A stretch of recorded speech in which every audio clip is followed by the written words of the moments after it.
annual Loyalty Day parade is reviewed by General of the Army Douglas MacArthur. Up windswept Fifth Avenue, the marchers bear the proud flags as they affirm their allegiance to the United States. The ceremony is sponsored by Veterans of Foreign Wars and carries its annual defiance of communism and the Kremlin.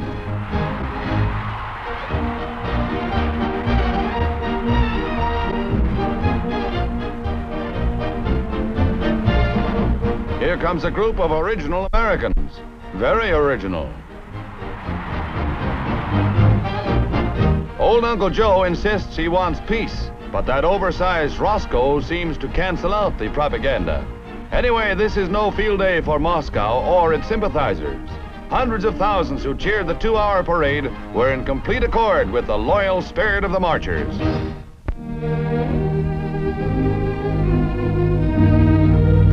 Italy harks back 6 years to the days when the land was a battleground. At Casale Monferrato, a powder plant makes a shambles of the countryside. Homes in the neighborhood are razed. Fortunately, no workers were in the plant at the time of the explosion, so that the toll was kept to 2 dead and 1 wounded. Farmers in the vicinity search the ruins for anything that may be salvaged, but the result is a load that 2 oxen can haul away. This was once home to people who lived close to the land. Now all is desolation, following a blast in the night when the implements of war once again take their toll over a rural countryside. This is the final test at a school for babysitters in Delft, Holland. When these college boys have mastered the 3-cornered pants, baby is ready but not overly eager for their attention and care at so much per hour. A typical graduate soon learns that cramming for exams plays second fiddle to cramming junior when he's on the babysitting job. Someone is hungry. Studies will have to wait while a sumptuous repast is prepared for His Royal Highness.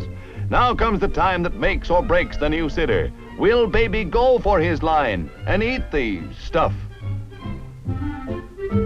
Try it, Buster. It looks so good I could eat it myself. Oh, come on. Yeah. At La Campanella on the outskirts of Rome, rookies of the Firemen's National Corps go into training for regular assignments. To put them in first-class physical condition, modern gymnastics strengthen their bodies, presenting a rhythmic spectacle of muscular control.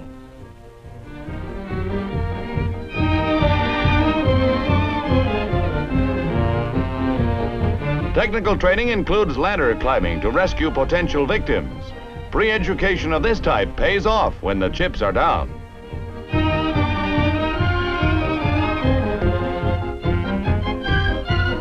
This is the fireman's carry, a la Italiana.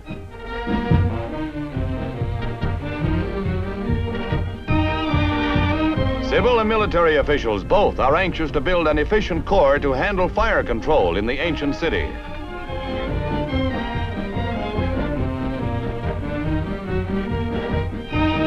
300 students of modern firefighting demonstrate the results of months of hard practice designed to protect Roman citizens.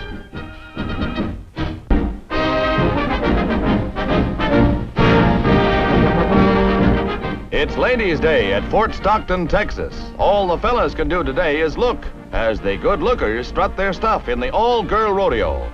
These Lone Star cowgals get things going with a grand parade in real Wild West style.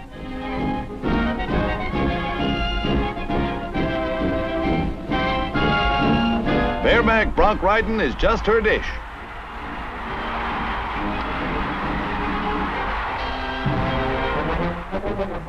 Well, they can't all stay on. Out west, where men are men and the steers are ornery, a gal accepts her fate gracefully and hasn't a beef coming.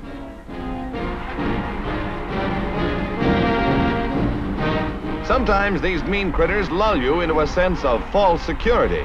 Yeah, there's nothing to it. Sister, that is the end. That All-American pastime, baseball, brings out the All-American Girl Baseball League for spring training at Alexandria, Virginia. 2 teams are working out, the Fort Wayne Daisies and the Racine Bells, getting in shape for an opening day doubleheader. Dottie Schroeder is quite confident that her hair won't get in her eyes. And keeping her eye on the ball is catcher Kate Von Droe. Okay, gals, play ball. Pat Scott has quite a curve, but this one is wide, and Gene Marlowe is willing to wait. Gene bunts it, the squeeze is on. Tibby Ison slides home with a run and a nicely bruised leg. Better a bruise than long pants, eh, gals?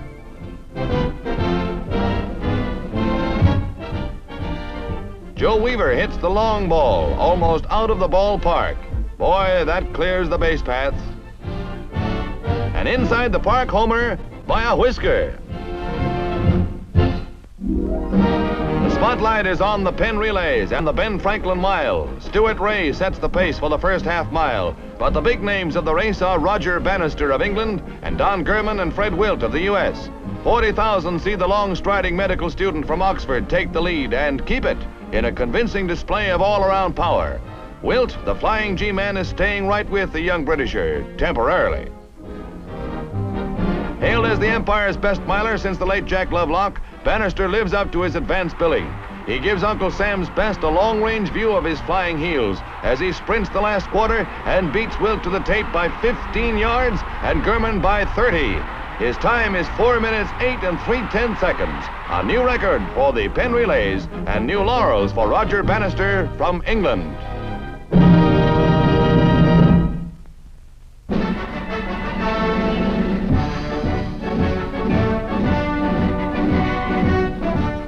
You know, there are plenty of good investments in this country, but I have one permanent share that no money can buy. My share in the United States of America. We are all shareholders getting priceless dividends every day just from being American.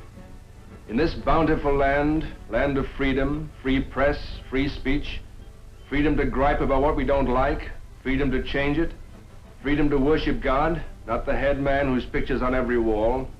America, land of opportunity with the great future. For the future belongs to the free man, not the slave. You know, when I think of these things, and the hundreds of millions of people around the world who live in want and fear, I say to myself, brother, how lucky you are. This is your country. Defend it. It's your freedom. Protect it. It's your future. Build for it. Save for it. Buy shares in it. Sign up for the payroll savings where you work. Buy United States defense bonds regularly and hold on to them.